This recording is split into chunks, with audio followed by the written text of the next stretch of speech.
Hello, everyone, and welcome back to another episode of Dyad Reacts. We are reacting to a spree of articles that have come out recently that always is just perpetuating the toxic nature of fandom in Star Wars. One of them, of course, coming from, not surprising, bounding into comics, and I think it's and I think it got its start on Inside the Magic, and the article is titled Obi-Wan Kenobi, writer appears to be oblivious of Revenge of the Sith, has no clue Kenobi knew Anakin was Darth Vader. And just for context and just for posterity, this is how others reported on the interview. This is Yahoo. Obi-Wan Kenobi writer on putting together puzzle to not break canon with Darth Vader. Now, Choco, if you can, please explain how people are overreacting and misconstruing this article, or these clickbaity articles.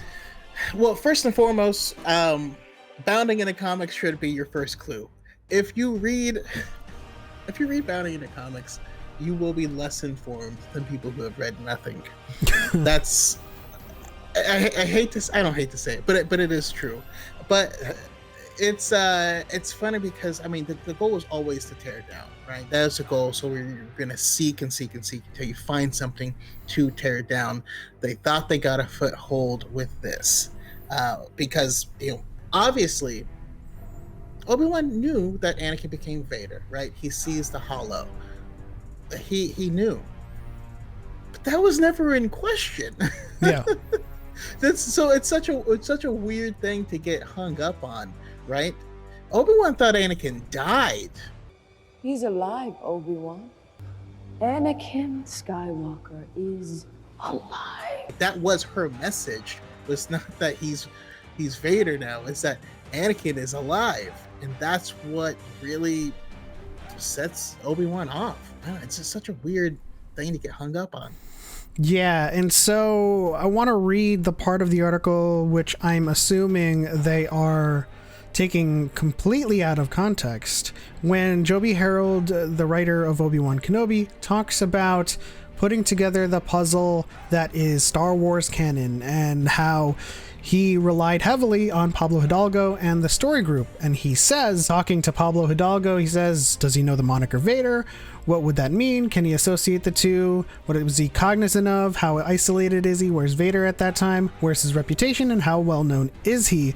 And all those pieces of the puzzle. He's basically just kind of bucketing together all of these questions that one would have in terms of Star Wars canon. And he's asking this of the story group because as he recounts because that's in this, their job, right? And as he recounts in this interview, they were a tremendous resource when it comes to the tight interweaving of canon and the story and continuity of Star Wars. And that's a normal question to have. Those are questions that you would be asking yourselves, like, how much does the audience know? And these are things that he would have conversations with the story group over. He doesn't say explicitly in this interview that he didn't watch Revenge of the Sith. He doesn't know what happened in Revenge of the Sith. And you know who you are out there if you are taking these articles and misconstruing it and perpetuating toxicity in the fandom. I mean, just compared to this Yahoo article or Sci-Fi, where it is literally what happens in the interview, and you're not going to get any toxicity or any quotes taken out of context. And so yeah, and one thing I did want to add though is these are people talking about an interview, right? The interview was with the Wrap. The best place to find out this information is going to be from the Wrap, right? But there are certain places that are definitely going to be a lot less reliable. But the interesting part about this thing in particular is the fact that we've known this forever. In the James Luceno book, The Rise of Darth Vader, excellent book, love that book. We see Anakin, we see Obi-Wan find out that Anakin Vader is alive. He sees it on the Holo News, right? He sees Vader there and realizes, oh my goodness, he's still alive. Like, that was part of the Star Wars zeitgeist forever. Why is it a problem now?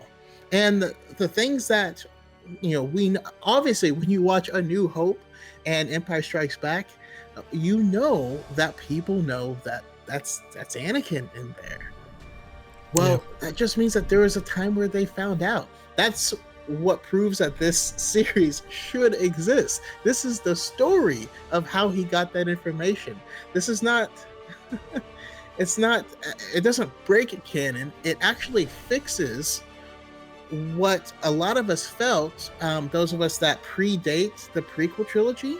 Because when I saw Revenge of the Sith for the very first time, I was confused because the ending of the movie didn't match up with the dialogue and the information that the characters had in the original trilogy. So I always wondered what that story was. That's one of the reasons I started reading the books in the first place. I don't know. I'm at a loss for words. So, in addition to taking that interview out of context, the article goes on to say that, quote, just a handful of canon-breaking aspects to the show are the fact that Bail Organa has a direct line to Obi-Wan Kenobi on Tatooine. This completely makes Princess Leia placing the Death Star plans into R2-D2 and tasking him with finding Obi-Wan Kenobi and getting them to the Rebel Alliance null and void. In the show's we'll get to that. In the show's second episode, Kenobi actually rescues Princess Leia, meets her face to face, something that was heavily implied not to have happened in the original Star Wars film when Leia sends her message to Kenobi. And then it goes on to talk about, her message to Kenobi in A New Hope. And then it says, if interplanetary communications existed, Leia could have beamed the Death Star plans to Alderaan as Bail Organa communicates with Kenobi. But on top of that, her message makes it clear that she was not rescued by him. There is nothing clear about that in her message. Number one, in the time of A New Hope, it would have been 10 years since then. And they probably hadn't seen each other. Again, we don't have the full story of the show, so we don't know what happens and how they part. So it's been 10 years. If there is any chance that Obi-Wan does not recognize Leia after 10 years, she is introducing herself as how he would recognize, or with information that he's familiar with. You served my father in the Clone Wars, and even that is kind of canon breaking, and that happened before this show. But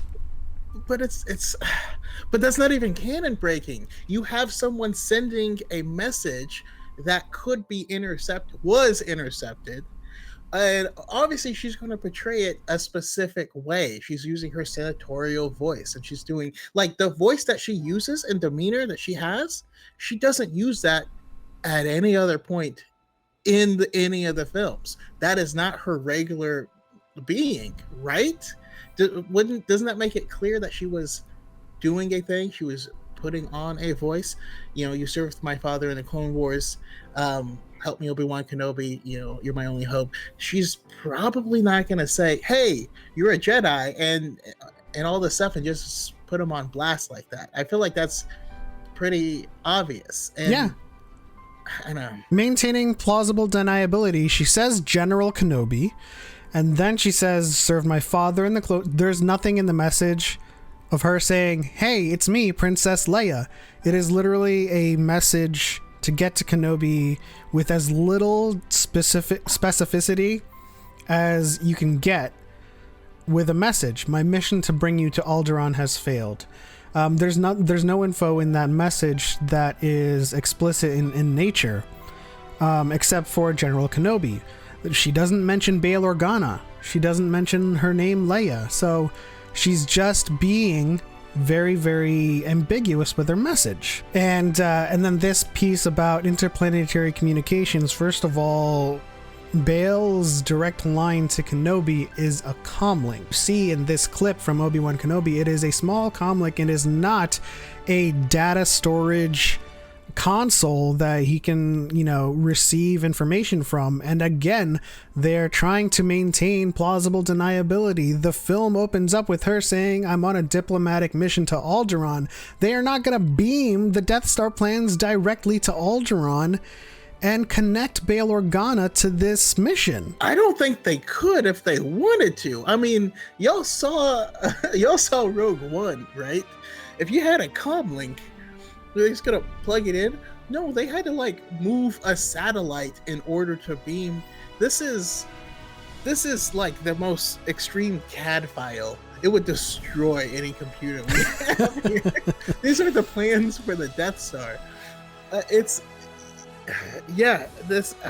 weird. It's weird that this would be considered a plot hole when we saw what it took to send the message, and then we saw them running with that data tape. I mean, she didn't go back to Alderaan, and if the comlink is, oftentimes whenever we see this type of technology in Star Wars, when they're trying to remain hidden, it's usually a specific comlink on a locked channel that's encoded. It's direct. It's 1-to-1. It's this one to that one. We actually see this a lot in Star Wars. We saw it recently in Brotherhood. Yeah, it was recently in Brotherhood. How would that help? Leia would have to go home and then beam the plans to Obi-Wan. They would already be there. I don't. It's such a weird complaint. It's just dumb. Long story short, it's not a plot hole, and the message to Obi-Wan Kenobi in A New Hope still fits canon, even with them meeting in this show. This one is canon better. Yeah, it just recontextualizes it basically. When Luke goes and saves Leia, right? And obviously she's not using that diplomatic voice anymore. He says, "I have Ben Kenobi with me." And she's like, "Ben Kenobi is here?" She knew Ben Kenobi, and she knew him as Ben Kenobi. Yeah. How? That's in the movie. This fixes what would have been a plot hole. I don't know. It's... Guys, rewatch A New Hope. But this is I'm assuming is going to be your most favorite plot hole of this article. The show, quote, also sees Inquisitor Reva killing the Grand Inquisitor. The Grand Inquisitor does not die until years later when he's defeated by Kanan Jarrus during the events documented in Star Wars Rebels. Whoa, you guys caught them. The story group does not know that the Grand Inquisitor dies later. I'll let you get this one. I mean, do you think they know that Obi-Wan killed Darth Maul in the Phantom Menace? Because that's a huge plot hole that he comes back because he died, or maybe there's a story there and he didn't die, and maybe that's going to factor in. Maybe he's going to come back, and the fact that it was Reva that attacked him is going to put her at odds. Maybe this is part of the story. It feels really weird to have. It's so short-sighted. Is really what I come back to. Yeah, I don't know. If you had only seen the Phantom Menace and only seen the prequels, then you watched Twin Sons, and you're like, where did Maul come from? Because after the prequels, they filled in some blanks, brought Maul back. Now, this is a show. We're on episode 4. We don't know where the Grand Inquisitor is. They have not shown a dead body. They have not shown anything that kind of gives a finality to the fate of the Grand Inquisitor. You better believe, with the amount of continuity and the breadth of the galaxy of Star Wars, that some mistakes will kind of crop up here and there. They're not machines, but they do their damnedest job of trying to keep canon tight. The story group, they are not going to make this colossal of a mistake with the Grand Inquisitor. The other thing to consider is the people who are writing these articles. Do you think they are caught up on Star Wars canon? No. Do you think they've watched all the shows, read all the books, read the comics? Do you think they know as much canon as you and I? Mm-mm. No. I feel like it's the same people that refuse to read canon because they prefer the expanded universe and are just going to try and tear everything down. But like, there's a lot of stories out there. And if you don't care to read them, if you don't care about, by the way, it's okay if you don't. Doesn't make you less of a fan. Doesn't make me better of a fan. None of that garbage, right? We don't do that here. But if you don't care about keeping up with canon, you have to also accept that there's going to be things that happen in canon that you're not aware of. Mm-hmm. So if you are not caught up on canon, it's weird to go hunting for plot holes in canon. That I couldn't have said it any better myself. If you are writing articles like this, if you are claiming canon breaking aspects of Star Wars, you better believe that lore people like myself and Darth Choco are going to check you on your SHIT. We know that this show isn't over. We know that the story isn't. If the show finished and the Grand Inquisitor is still dead, then we would have a conversation to have. But at this point, when we're not finished with the show, much like when we're not finished with a trilogy, like in the sequels, and people are like, oh, it doesn't make sense, you have to finish it first. This is an ongoing story, and you can't say something is broken if you don't have the complete picture. But, Choco, do you have any final thoughts? Is there anything out there in the social medias that are running wild with this interview and claiming other things? There's a lot of just random stuff happening in the fandom. I had to take a couple day break off of it because I was just getting irritated myself. Just a couple things I do want to make sure that is very clear.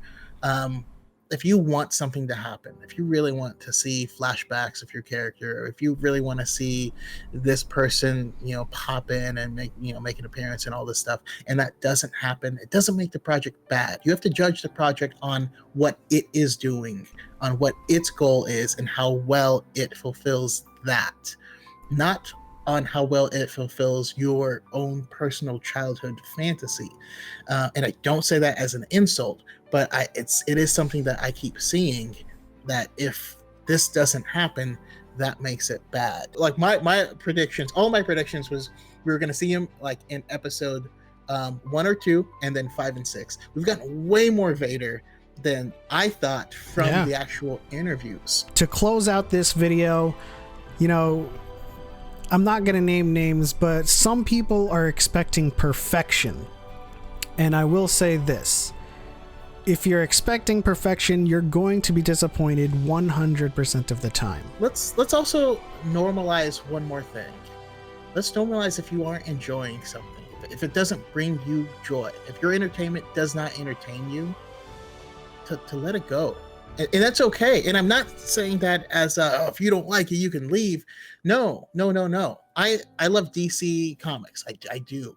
When the show Titans was announced, I was excited, and I hated it. And I personally don't want it to continue. I want something else to replace it. So I'm not going to watch it, because if I watch it and start tweeting about it and all this, I'm adding to the conversation, I'm adding to the viewership, and I will guarantee that more stuff like it gets made.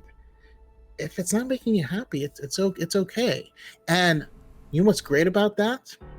If the project fails, well, then they'll understand there wasn't a market for what we were doing, and that'll lead them to retool. Maybe that'll get what you personally want. As long as people keep fighting this, keep complaining, honestly, thank you, because I'm enjoying it, and you're ensuring I get more stuff like this. Yeah. So I appreciate your hard work. Well, that'll do it for this episode of Dyad Reacts or Dyad Explains. We reacted to the toxicity in the fandom, and we're explaining how it's just not warranted. But if you enjoyed this video, please leave a like and subscribe for more Star Wars entertainment, news, and content here on Dyad in the Force. And go ahead and check out Darth Choco's channel as well with High Ground at Wednesdays. 5:30 p.m. Pacific. I guess that's the end. On to the next one. For Light and for Life, We're all the Republic. may the Force be with you.